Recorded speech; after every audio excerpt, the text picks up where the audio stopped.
The MOU between Ottawa and Alberta has led to some divisions within the Liberal caucus, including the resignation of longtime Cabinet Minister Stephen Guilbeault. He says he's concerned some of the actions he took as Environment Minister are now being dismantled. Environment and Climate Change Minister today, that's Julie de Bruijn, was asked about her feelings towards the new agreement with Alberta.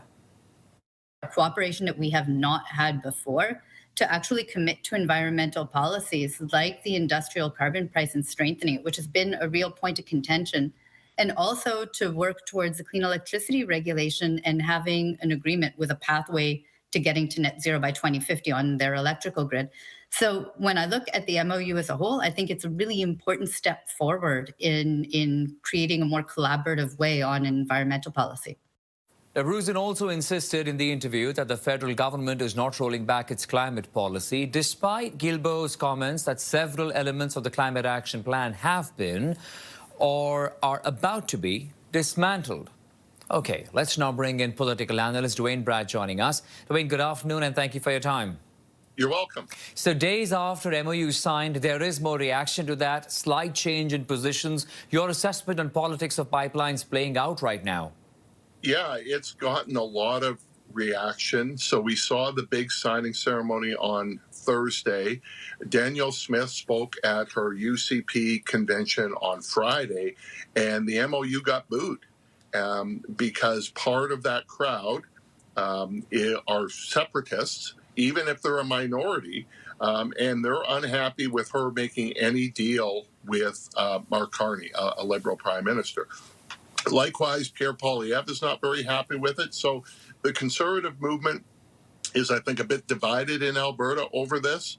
I thought it was a big win for Danielle Smith, but there are elements of her party that don't want any deal, believe that she gave up too much, and it's going to take too much work to get a pipeline on. Let's talk about some of those concessions, because as you pointed out, Alberta Premier, of course, is looking at this as a big win, but it does come with a lot of conditions, you know, whether it's carbon pricing, carbon capture with Pathways project, methane reduction, etc. A private proponent, as we understand. What do these concessions really mean for the Alberta Premier and the province?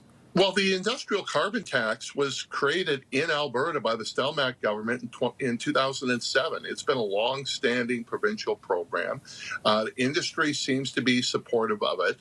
And so there are part of the criticism is that she's being forced to increase this by the federal government, but it remains a provincial program.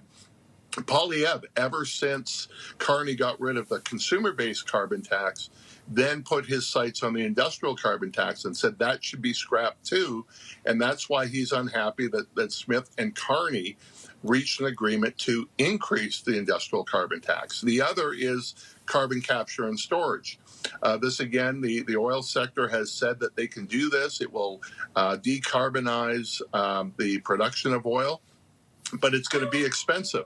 And so we don't know what sort of commitment the federal government is going to make as far as financing, as opposed to just getting Pathways in the Alberta government to approve it. But critics of this deal seem to think that Smith should get everything that she wanted without giving up anything. Well, that's not a negotiation. Yeah. And so this was a compromise. Or they believe that somehow she didn't need to compromise to get everything that she wanted. That neither is true. Both Carney and Smith gave up something. Yeah. I think it was a reasonable deal. Now it's going to be, can they implement it? While it was a reasonable deal, we've seen this significant shift, really, a relationship between Alberta and Ottawa. I mean, in the last 10 years, we hadn't seen the Prime Minister or the Premier meeting in the manner in which we saw these two meet today. But it has posed some challenges for the Prime Minister with the cabinet resignation of Stephen Guilbeault. You think this MOU can still pose more political risks for the Prime Minister? Possibly. I'm not sure he was necessarily surprised that Stephen Guilbeault walked away, nor is he, I think, unhappy that Stephen Guilbeault walked away. I think it solved some problems for him. And if the cost of having a better relationship with one of the largest provinces in Canada is the resignation of one cabinet minister, I think he can live with that. There will be challenges with his BC caucus, with the BC government. But I think the biggest challenge to a pipeline is not the BC government, because public opinion in BC seems to favor a new pipeline. It's Indigenous people along the route who do have a constitutional duty to consult under Section 35.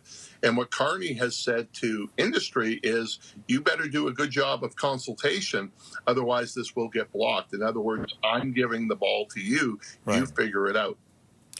Duane Brett joining us from Calgary, political analyst at Royal Point University. Thank you for your time, Duane. Okay, you're welcome.